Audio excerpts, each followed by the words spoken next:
உங்களுக்கு சபை விட்டு சபை மாற்றி கொள்ளக்கூடாது. சரி, சத்தியத்தின் அடிப்படையில் நீங்கள் போகிறீங்க, மாறுபாடில் சந்திட்டு விலகிறீங்கன்னா அது வரவேற்கப்படத்தக்கது.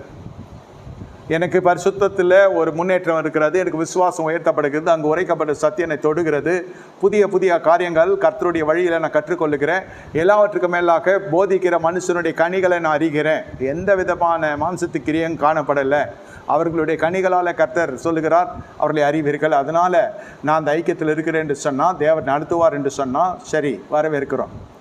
ஆனால் வனாந்தரம் இந்த கஷ்டம் அதிகமாக இருக்கிறது, இந்த மனிதத்தை ஜெபிக்கலாம், அந்த மனிதத்தை ஜெபிக்கலாம், அவன் அபிஷேகமற்றவன், எப்படி எனக்கு விடுதலை வேணும்? நான் சொல்லுகிறேன், நீங்கள் ஜெயித்தால் தான் விடுதலை. ராஜ்யத்தின் கோட்பாடு. இயேசுவின் பின்னால் திரளான ஜனங்க போகிறாங்க, வெகு சிலர் சுகம் அடைகிறாங்க. அது பிதாவாகி தேவன் அவர்களுக்கு என்று வைக்கப்பட்ட காரியம். இயேசுவின் மூலமாக கிடைக்க வேண்டிய விடுதலை இயேசு கிறிஸ்துவின் மூலமாக கிடைக்கிறது. நான் சொல்லுகிறது மாம்சத்தில் ஒரு சுவிசேஷகனாக தீர்க்கதரிசி